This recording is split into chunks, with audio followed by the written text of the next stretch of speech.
നൈവേദ്യം അത് തീർത്ഥം തളിക്കുന്ന ദൃശ്യങ്ങൾ നമുക്ക് കാണാം. ഈ തീർത്ഥം തളിക്കുന്നതോടുകൂടിയാണ് പൊങ്കാല ചടങ്ങുകൾ പൂർത്തിയാവുക. പണ്ടാരടുപ്പിൽ മേൽശാന്തിയുടെ നേതൃത്വത്തിൽ തീർത്ഥം തളിക്കുകയാണ്. അതിനുശേഷം ഈ സമീപത്തെ നഗരത്തിലെ മറ്റ് പൊങ്കാല അടുപ്പുകളിലേക്കെല്ലാം തന്നെ തീർത്ഥം തളിക്കും. അതോടുകൂടിയാണ് ഈ ചടങ്ങുകൾ പൂർത്തിയാവുക. ആകാശത്ത് പുഷ്പവൃഷ്ടിയും മറ്റും ഉണ്ടാകും എന്നാണ് പുഷ്പവൃഷ്ടി ഉണ്ടാകും എന്നാണ് പറയുന്നത്. ഏതായാലും ഇപ്പോൾ ചടങ്ങുകൾ പുരോഗമിക്കുകയാണ്.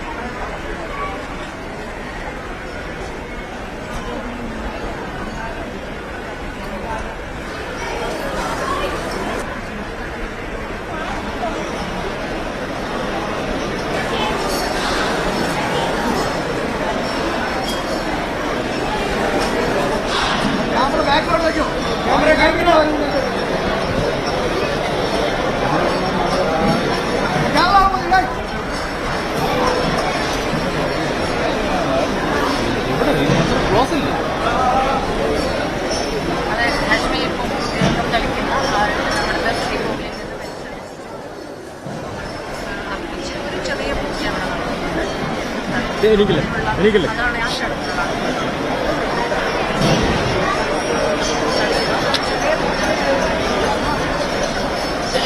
നൈവേദ്യത്തിൽ തീർത്ഥം തളിക്കുന്ന ചടങ്ങാണ് ഇപ്പോൾ നടക്കുന്നത്. ഒരു ചെറിയ പൂജയും ഇവിടെ നടക്കുന്നുണ്ട്. മേൽശാന്തിയുടെ നേതൃത്വത്തിലാണ് ഈ ചടങ്ങുകൾ പുരോഗമിക്കുന്നത്. അല്പം പുഷ്പങ്ങളും മറ്റും വിതറിക്കൊണ്ട് ഒരു പൂജയാണ് നടക്കുന്നത്. ഏതായാലും അല്പസമയം മാത്രമാണ് ഈ ചടങ്ങ് നീണ്ടു നിൽക്കുക.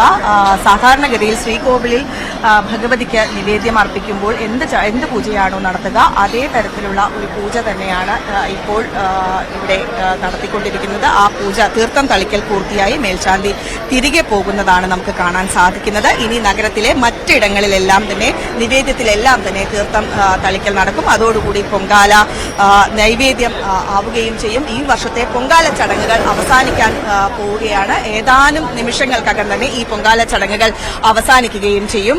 വലിയ ആൾത്തിരക്കായിരുന്നു ഇത്തവണ ഉണ്ടായിരുന്നത്. കഴിഞ്ഞ തവണ 5 ലക്ഷത്തിലേറെ ആളുകൾ വന്നു എന്നാണ് പറയുന്നത്. ഇത്തവണ അതിലേറെ ആളുകൾ ഉണ്ടായിരുന്നു. ഏതായാലും 10 ലക്ഷങ്ങൾ ഇനി നിറമനസ്സുകളോടെ തിരിച്ചു പോകുന്ന കാഴ്ചയും നമുക്ക് കാണാൻ സാധിക്കും. ഏതായാലും പൊങ്കാല ചടങ്ങുകൾ അവസാനിച്ചിരിക്കുകയാണ്. പൊങ്കാല നൈവേദ്യമായി കഴിഞ്ഞിരിക്കുന്നു. പൊങ്കാലയിൽ തീർത്ഥം തളിച്ച് നൈവേദ്യമായിരിക്കുന്നു. ഇനി നഗരത്തിലുള്ള മറ്റ് പൊങ്കാല അടുപ്പുകളിലെല്ലാം തന്നെ തീർത്ഥം തളിക്കുന്നതോടുകൂടിയാണ് ഈ ചടങ്ങുകളെല്ലാം തന്നെ പൂർത്തിയാവുക. നമ്മൾ കണ്ടതാണ് ദിവസങ്ങൾ വ്രതമനുഷ്ഠിച്ചുകൊണ്ട് ദിവസങ്ങൾ എടുത്ത് ഇവിടെ എത്തിയ നിരവധി ആളുകളുണ്ട്.